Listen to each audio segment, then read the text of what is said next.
नाम का एक छोटा सा गांव था जहां कुछ समय से ऑटो रिक्शा वाली चुड़ैल का खौफ फैला हुआ था। कुछ लोगों का कहना था कि रात को गांव में एक ऑटो रिक्शा वाली चुड़ैल घूमती है और जो कोई भी उसकी ऑटो रिक्शा में बैठ जाता है वो फिर कभी वापस नहीं आता, जिस वजह से रात के समय लोग ऑटो रिक्शा में बैठने से बहुत डरते थे। तभी एक रात एक आदमी जो उस गाँव में नया था ऑटो रिक्शा ढूंढ रहा था। अरे ये कैसी जगह पर आ गया मैं, एक भी ऑटो रिक्शा नहीं है यहाँ पर। तभी उसे एक सब्जी वाला वहाँ से अपना ठेला लेकर जाता हुआ दिखाई देता है। अरे ओ भैया, जरा सुनो तो। हाँ बोलो भैया। यहाँ पर कोई ऑटो रिक्शा मिल सकती है क्या? मुझे अर्जेंटली सोनपुर गांव पहुँचना है। लगता है आपका दिमाग खराब हो गया है, तभी इतनी रात को इस गांव में ऑटो रिक्शा ढूंढ रहे हो। मतलब? अरे रात को गांव में एक चुड़ैल ऑटो रिक्शा लेकर घूमती है। अगर गलती से भी आपको वो मिल गई ना तो फिर कभी आप वापस नहीं मिल पाओगे। इसलिए खैरियत यही होगी कि चुपचाप यहाँ से पैदल पैदल निकल जाओ। हाँ, ये सब बोलकर सब्जी वाला वहाँ से चला गया, लेकिन बिरजू पर उसकी बातों का कोई असर नहीं हुआ। वो अभी भी ऑटो रिक्शा ढूंढ रहा था कि तभी कुछ देर बाद एक ऑटो रिक्शा उसके सामने आकर खड़ी हो गई। ऑटो चालक ने अपने चेहरे पर एक मास्क पहना हुआ था और सर पर एक टोपी पहनी हुई थी और खाकी रंग के कपड़े पहने हुए थे। क्या बात है साहब, इतनी रात को इस गाँव में इस तरह घूम रहे हो? कहीं जाना है तो मैं छोड़ दूं? अरे हाँ भाई, मुझे सोनपुर गांव जाना है, जल्दी से चलो।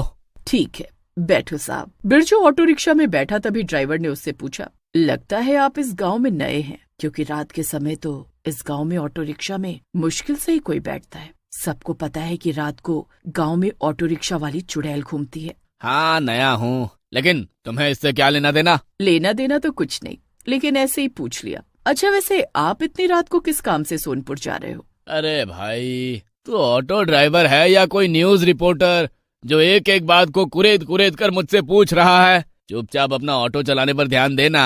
मैं तो वही कर रही हूँ। कर रही हूँ मतलब? कौन हो तुम? वही जिसके डर से ये गांव वाले रात को ऑटो रिक्शा में नहीं बैठते। क्या? तभी ऑटो रिक्शा रुक जाता है और ऑटो ड्राइवर अचानक पीछे मुड़ता है और अपने चेहरे का मास्क हटाता है। वो ऑटो रिक्शा वाली चुड़ैल थी, जिसे देखकर बिरजू की सिट्टी पिट्टी गुम हो जाती है। बिरजू ऑटो से भागने की कोशिश करता है, लेकिन तभी ऑटो रिक्शा इतनी स्पीड से रोड पर चलने लगता है और देखते ही देखते हवा में उड़ते हुए गायब हो जाता है। कुछ दिन बाद, अरे वो ऑटो वाले, जल्दी से ऑटो शुरू कर, मुझे लेकर चल यहाँ से। जी साहब। चुड़ैल ने अभी भी अपने चेहरे पर मास्क और सर पर टोपी पहनी हुई थी। वो ऑटो चलाती हुई गाना गुनगुनाने लगती है। अमावस की रात है, मोर गाए, पपी है गाए, झूमे चंद्रमा। अरे ये कैसा भूतिया गाना गा रहे हो तुम? जब मैं खुद भूत हूँ तो भूतिया गाना ही तो गाऊंगी ना। क्या? सच सच बताओ, कौन हो तुम?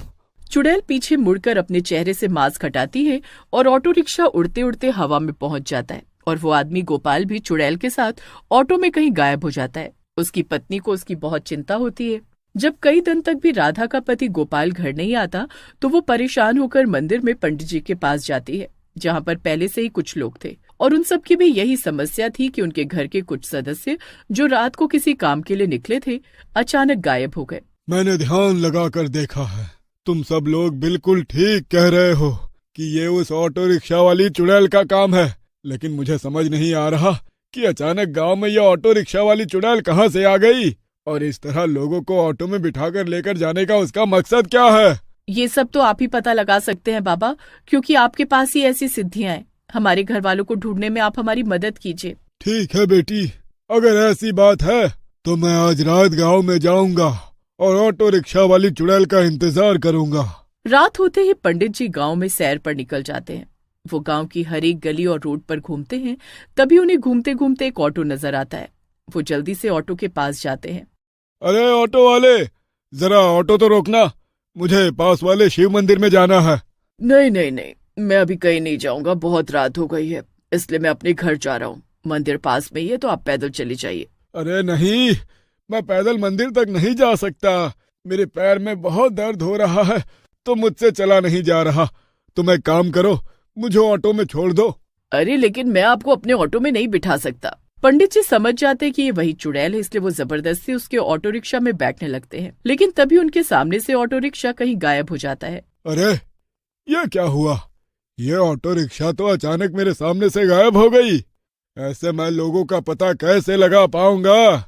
मुझे कल फिर से आना होगा और चालाकी से इस चुड़ैल को अपने मंत्रों की शक्ति से बांधना होगा। पंडित जी अगले दिन फिर से रात के समय ऑटो रिक्शा ढूंढने लगते हैं। गांव में ऑटो रिक्शा वाली चुड़ैल के डर से बाकी ऑटो वालों ने रात के समय ऑटो चलानी बंद कर दी थी, इसलिए अब सिर्फ चुड़ैल की ऑटो रिक्शा ही रात में नजर आती थी।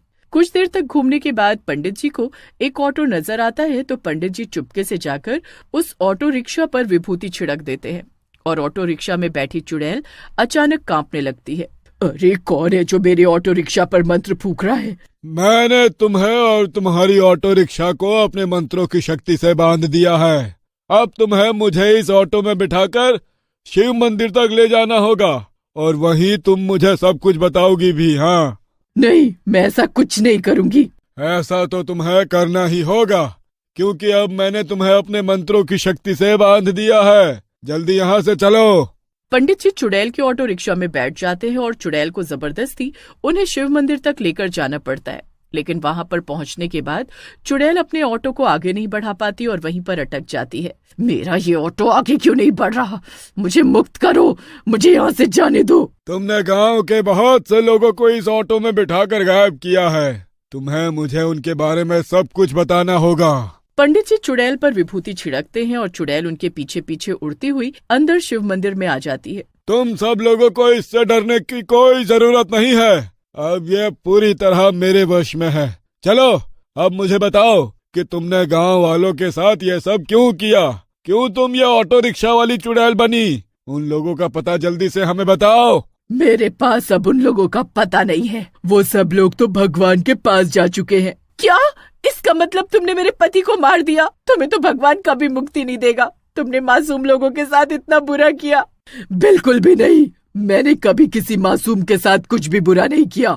और तुम्हारा पति कोई दूध का धुला हुआ इंसान नहीं था। मेरे ऑटो रिक्शा में बैठने से पहले उसने एक आदमी को लूटा और फिर उसे मार दिया। वो अक्सर लोगों के साथ ऐसा करता था, इसलिए मैंने उसे उसके कर्मों की सजा दी। लेकिन लोगों को उनके कर्मों की सजा देने वाली तुम कौन होती हो? अरे ये सब तो भगवान का काम है और यहाँ पर न्याय अन्याय का फैसला करने के लिए पुलिस मौजूद है।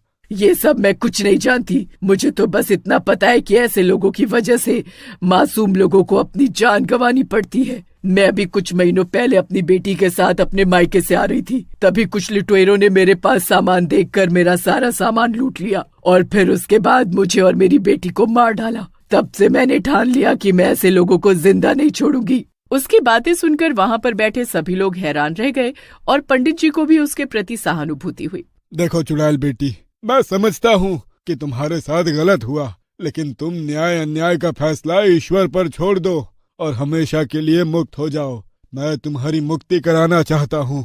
नहीं पंडित जी, मैं मुक्त नहीं होना चाहती। मैं इसी गांव में ऑटो रिक्शा वाली चुड़ैल बनकर मासूम लोगों को ऐसे दरिंदों से बचाना चाहती हूँ।